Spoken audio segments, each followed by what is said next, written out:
السلام عليكم ورحمة الله وبركاته. الحمد لله نحمده ونستعينه ونستغفره ونؤمن به ونتوكل عليه ونعوذ بالله من شرور أنفسنا ومن سيئات أعمالنا. من يهده الله فلا مضل له ومن يضلله فلا هادي له، ونشهد أن لا إله إلا الله وحده لا شريك له، ونشهد أن سيدنا وسندنا وحبيبنا وشفيعنا ونبينا ومولانا وأولانا محمدا عبده ورسوله، أرسله الله تعالى بالحق إلى الخلق بشيرا ونذيرا وداعيا إلى الله بإذنه وسراجا منيرا. صلى الله تعالى عليه وعلى آله وأصحابه وبارك وسلم تسليما كثيرا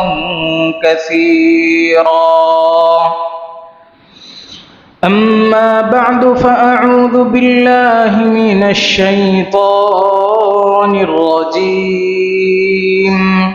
بسم الله الرحمن الرحيم.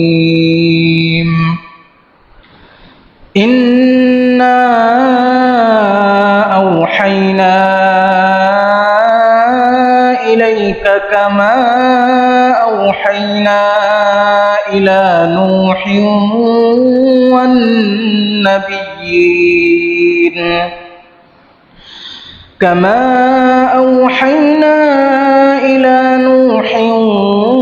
والنبيين من بعده، وأوحينا إلى إبراهيم وإسماعيل وإسحاق ويعقوب والأسباط وعيسى وأيوب ويونس وهارون وسليمان، وآتينا داود زبورا. وبالسند المتصل منا إلى الإمام الهمام الحافظ الحجة أمير المؤمنين في الحديث أبي عبد الله محمد بن إسماعيل بن إبراهيم بن المغيرة بن بردزبة الجعفي البخاري اليماني رحمه الله تعالى رحمة واسعة أنه قال: حدثنا عبد الله بن يوسف قال أخبرنا مالك عن هشام بن عروة عن أبيه عن عائشة أم المؤمنين رضي الله تعالى عنها أنها قالت أن الحارث بن هشام سأل رسول الله صلى الله عليه وسلم فقال: كيف يأتيك الوحي يا رسول الله؟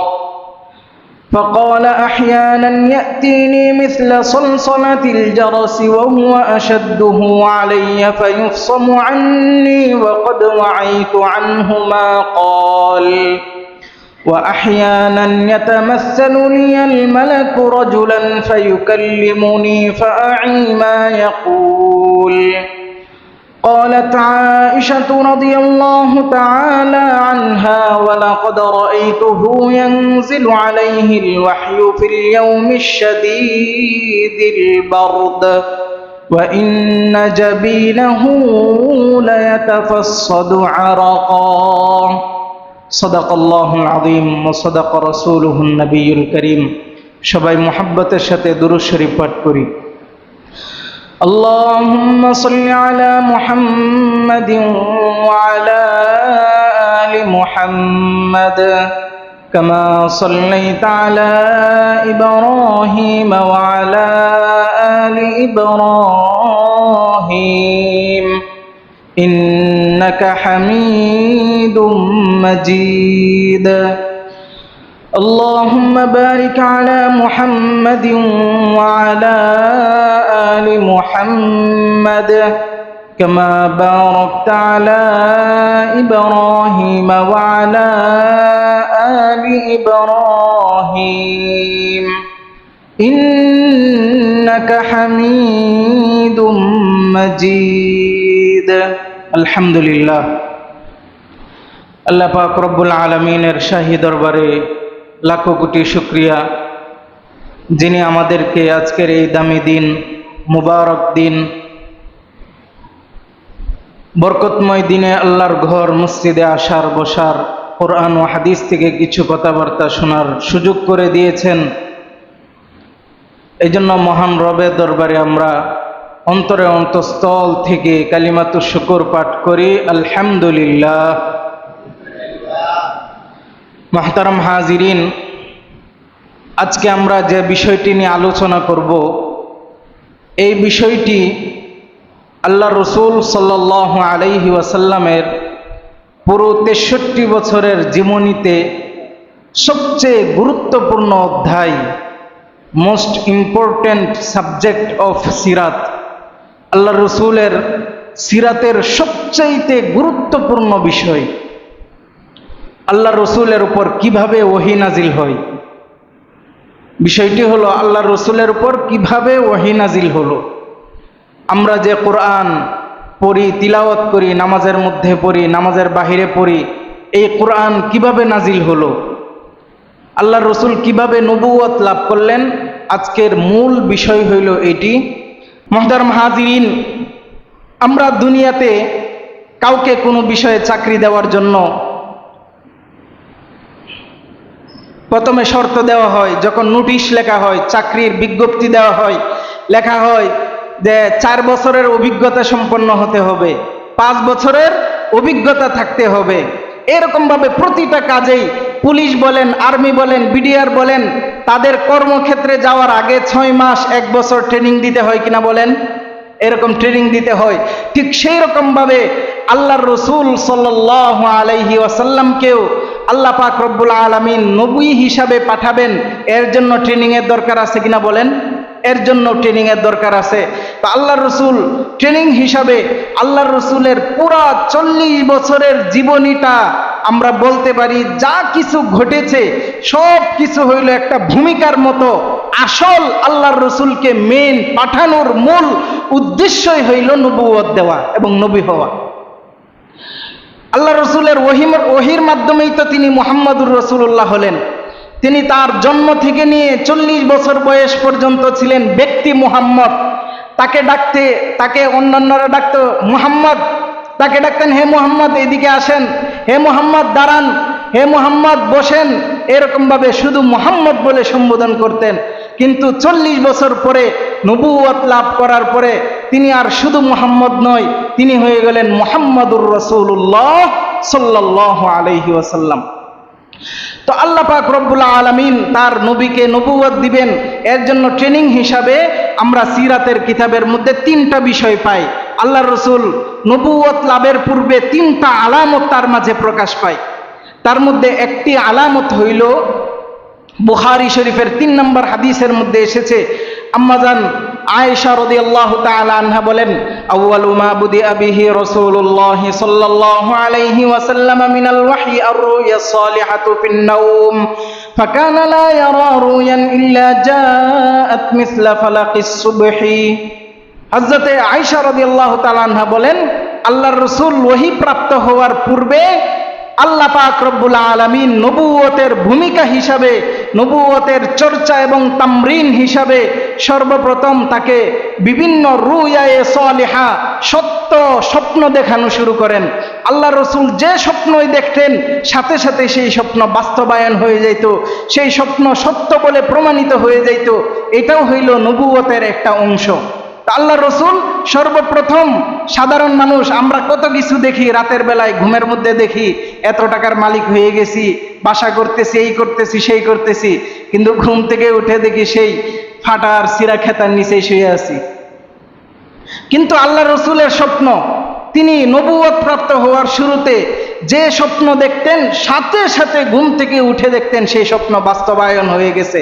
এটাও একটা নবুয়তের শুরুর আলামত।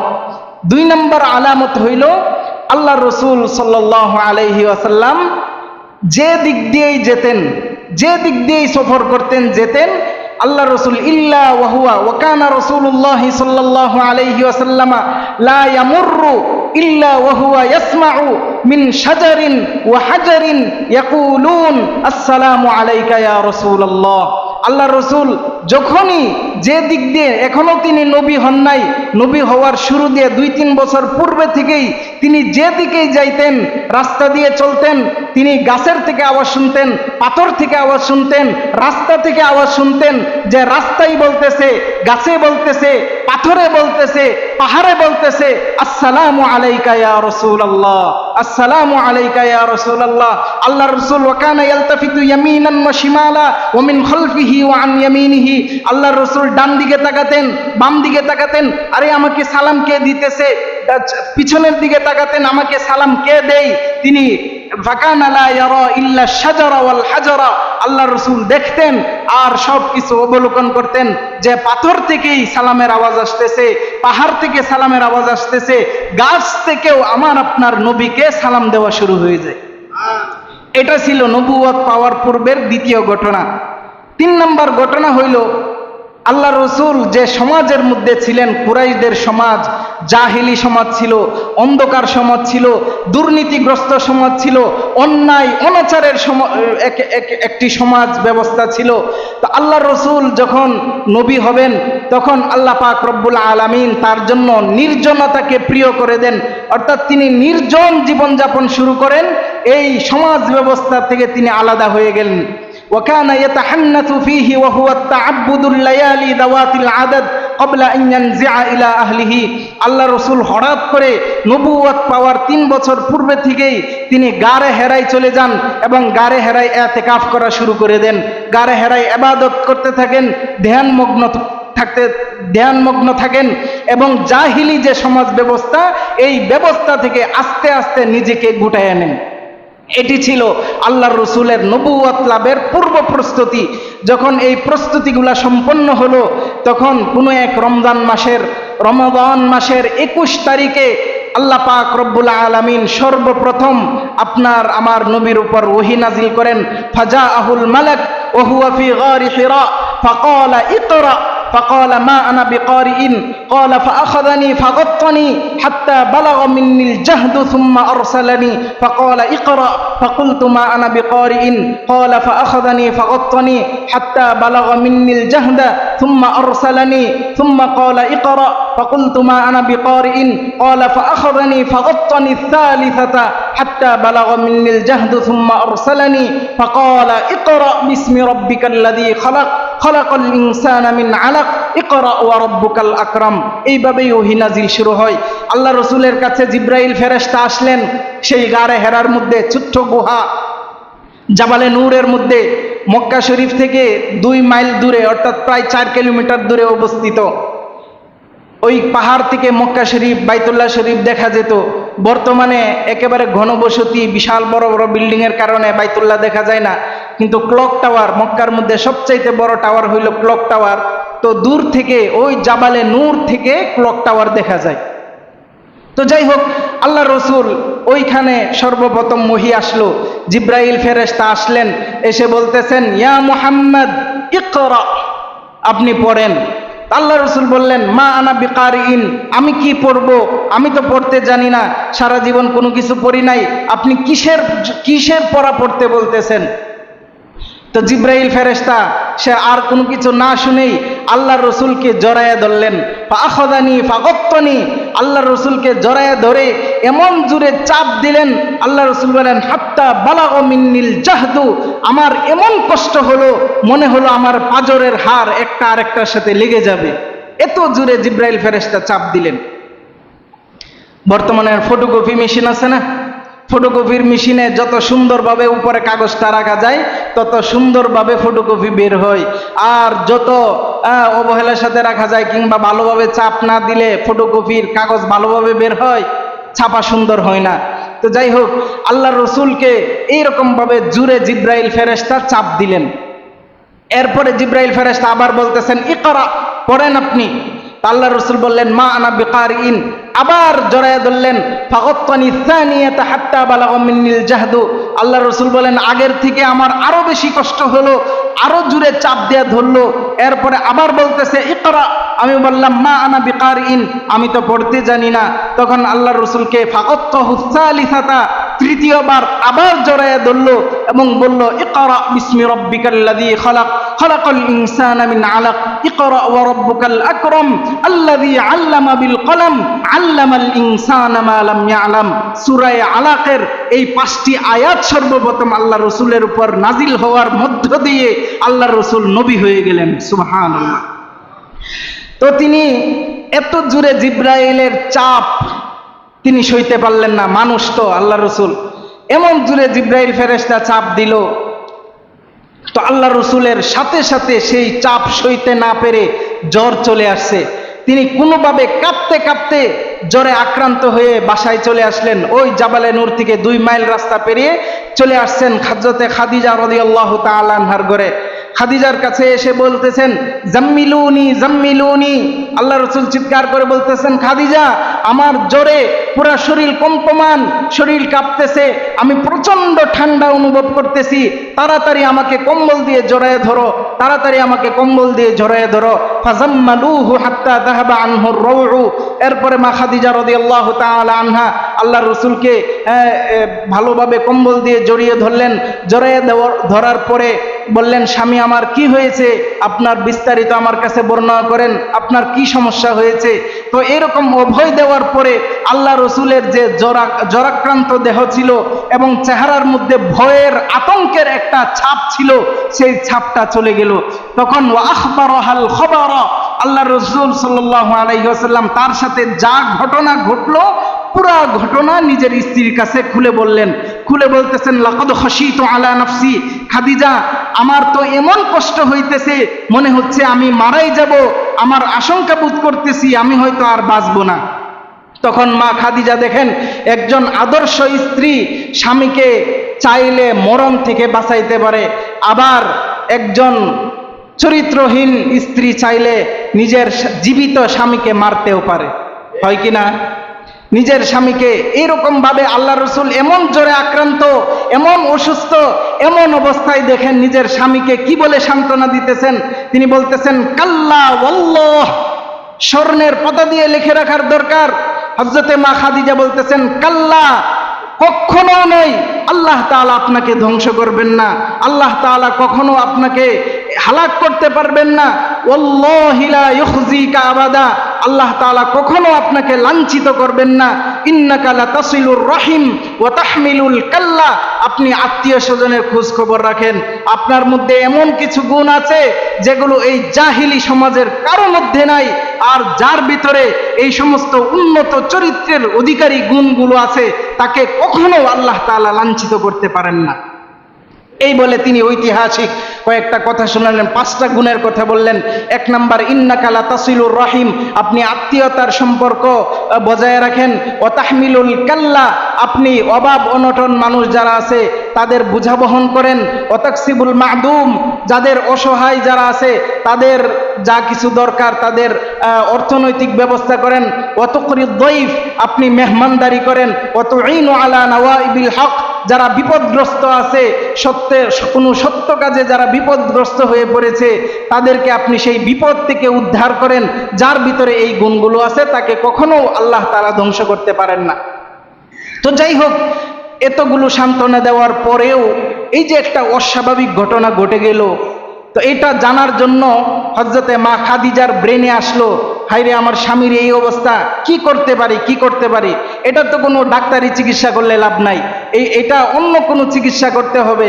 তো সাথে সাথে মা খাদিজার জেহনের মধ্যে মাথায় আসলো যে আমার আরেক চাচাতো ভাই ওয়ারাকা ইবনে নওফল ইবনে আব্দুল উজ্জা ইবনে আম্মি খাদিজা রাদিয়াল্লাহু তাআলা আনহার চাচাতো ভাই ওয়ারাকা ইবনে নওফল, তিনি ছিলেন নাসারা খ্রিস্টানদের বড় পাদ্রী, জ্ঞানী মানুষ, খুবই ধর্মবেত্তা ছিলেন। তো তিনি চিন্তা করলেন আমার স্বামীকে তার কাছে নিয়ে যাই, দেখি সে কিছু বলতে পারে কিনা। তখন আল্লাহর রসুলকে এই ওয়ারাকা ইবনে নওফলের কাছে নিয়ে গেলেন মা খাদিজা রাদিয়াল্লাহু তাআলা আনহা, নিয়ে গিয়ে বলতেছেন, ইবনা আম্মি, হে আমার চাচাতো ভাই, আপনার চাচাতো ভাই কি বলে একটু শুনেন তো দেখি, আপনার ভাই কি বলে। তখন আল্লাহ রসুল সাল্লাল্লাহু আলাইহি ওয়াসাল্লাম আখবারাহুল খবরু, তার সাথে যা যা ঘটনা ঘটলো সমস্ত ঘটনা আল্লাহ রসুল খুলে বললেন। কাকে? ওয়ারাকা ইবনে নওফলকে। ওয়ারাকা ইবনে নওফল পুরা ঘটনা শুনে বলতেছে, হাযান নামুসুল্লাযী নাযালাল্লাহু আলা মূসা ইয়া লাইতানি ফিহা জাযআ ইয়া লাইতানি আকুনু হাইয়ান ইয ইখরিজুকা কওমুকা। তখন ওয়ারাকা ইবনে নওফল চিৎকার করে বলতেছে, হে আমার ভাতিজা, তোমার কোনো চিন্তা নাই, তোমাকে ঝিনে ধরে নাই, তোমাকে ভূতে ধরে নাই, বরং হাযান নামুসুল্লাযী নাযালাল্লাহু আলা মূসা, এটা তো সেই ফেরেশতা যে ফেরেশতা তাওরাত কিতাব নিয়ে হযরত মূসা আলাইহিস সালামের কাছে আসছিল, ইনজিল কিতাব নিয়ে হযরত ঈসা আলাইহিস সালামের কাছে এসেছিল, জাবুর কিতাব নিয়ে হযরতে দাউদ আলাইহিস সালামের কাছে আসছিল। তিনজন বড় বড় নবীর কাছে যে কিতাব নিয়ে আসছে, তোমার কাছে সেই ফেরেশতাই কুরআন নিয়ে হাজির হয়েছে, এটা ভয়ের কিছু নাই। তো আল্লাহ রসুল সাল্লাল্লাহু আলাইহি ওয়াসাল্লামকে এই অভয় দিয়ে ওয়ারাকা ইবনে নওফল বলতেছে, ইয়া লাইতানি আকুনু হাইয়ান ইয়া লাইতানি ফিহা জাযআ। সে ওয়ারাকা ক্রন্দনরত অবস্থায় কাঁদতেছিল আর বলতেছিল, হাই, তোমাকে যখন তোমার সম্প্রদায়ের লোকেরা, তোমার আজকের চাচা যারা তোমাকে আদর করতেছে, যে চাচা তোমাকে মুহাব্বত করতেছে, যে চাচারা তোমাকে আল আমিন বলে সারা মক্কার মধ্যে তোমার প্রসিদ্ধি ছড়ায় পড়েছে, এই মক্কাবাসীরাই যখন তোমাকে তোমার এই মক্কা থেকে, প্রিয় মক্কা থেকে বের করে দিবে, তখন যদি আমি যুবক থাকতাম, ইয়া লাইতানি আকুনু হাইয়ান, হায় আমি যদি তখন জীবিত থাকতাম, আনসুরুকা নাসরান মুআজ্জারা, আমি অবশ্যই তোমার সবচাইতে কঠোরভাবে সর্বোচ্চ সহযোগিতা করতাম। তখন আল্লাহ রসুল আশ্চর্য হয়ে বলতেছেন, আওয়ামুখরিজিয়াহুম, আরে চাচা যান, আপনি কি বলেন? আমাকেও, আমার আত্মীয় স্বজন, আমার মক্কাবাসী যারা আমাকে এত মহব্বত করে, এরা আমাকে বের করে দিবে? খুব আশ্চর্য হয়ে গেলেন যে এই ওহী, এই কোরআনের জন্য আমাকে বের করে দিবে। তখন ওয়ারাকা ইবনে নওফল আল্লাহ রসুলকে সান্ত্বনা দিয়ে বলতেছেন, ভাতিজা, এতে ঘাবড়ানোর কিছু নাই। ইন্নাহু লাম ইয়াতি রাজুলুন ক্বাত্তু বিমিসলি মা জিতা বিহি ইল্লা উদিয়া। চিন্তার কোনো কারণ নাই, তোমার মতো যাদেরকেই নবুয়ত দেওয়া হয়েছে, যাদেরকেই কিতাব দেওয়া হয়েছে, তাদেরকেই তার সমাজের লোকেরা সমাজ থেকে বের করে দিছে। সুতরাং তোমার পূর্বে বড় বড় নবী, তোমার পিতা ইব্রাহিমকেও বের করে দিয়েছিল, মূসাকেও বের করে দিয়েছিল, ঈসাকেও বের করে দিয়েছিল, বড় বড় সমস্ত নবীকেই তাদের সমাজ থেকে, ঘর থেকে, বাড়ি থেকে নির্বাসন করে দিয়েছিল, তোমাকেও সেই রকম ভাবে নির্বাসন করে দিবে। এটা তোমার অসম্মানের কিছু না, বরং এতে করে তোমার সম্মান আরো বৃদ্ধি পাবে। তো এইভাবে ওহী নাজিল শুরু হয়ে গেল, এরপরে সাময়িকভাবে ওহী বন্ধ হয়ে গেল, আর আমার সময়ও শেষ। তো যাই হোক, এরপরে ইনশাআল্লাহ ওহী যে বন্ধ হয়ে গেল, কোন বর্ণনায় এসেছে 6 মাস পর্যন্ত বন্ধ ছিল। এরপরে আবার দ্বিতীয়বার ওহী শুরু হয়ে গেল, ইয়া আইয়ুহাল মুদ্দাসসির কুম ফাআনযির ওয়া রাব্বাকা ফাকাব্বির ওয়া সিয়াবাকা ফাতাহহির ওয়ার রুজজা ফাহজুর ওয়ালা তামনুন তাস্তাকসির ওয়া লিরাব্বিকা ফাসবির। এই আয়াতগুলো নাজিলের মাধ্যমে দ্বিতীয়বার আবার ওহী নাজিল শুরু হলো, এবং সেই পুরা 23 বছর পর্যন্ত আল্লাহ রসুলের উপর ধারাবাহিকভাবে ওহী নাজিল হতেই থাকলো। সামনে ইনশাআল্লাহ আমরা সামনের জুমাতে আল্লাহ রসুলের মক্কি জীবন নিয়ে আলোচনা করব। আল্লাহ রসুলের দুইটা জীবন, ওহী প্রাপ্ত হওয়ার পরে দুইটা জীবন, একটা হলো মক্কি আর একটা হলো মাদানী। মক্কাতে আল্লাহ রসুল ছিলেন 13 বছর, 13 বছরের মধ্যে গোপনে 3 বছর ইসলাম প্রচার করেছেন, বাকি 10 বছর প্রকাশ্যে ইসলাম গ্রহণ করেছেন। মদিনাতে ছিলেন আল্লাহ রসুল 10 বছর, এই হইল মোট 23 বছর। 23 বছরকে আমরা প্রাথমিকভাবে দুই ভাগে বিভক্ত করলাম, একটা হলো মক্কি জীবন আর একটা মাদানী জীবন।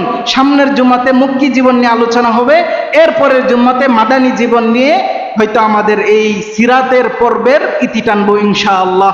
ওয়া আখিরু দাওয়ানা আনিল হামদুলিল্লাহি রাব্বিল আলামিন। যারা সুন্নাত আদায় করি নাই আদায় করে নিন।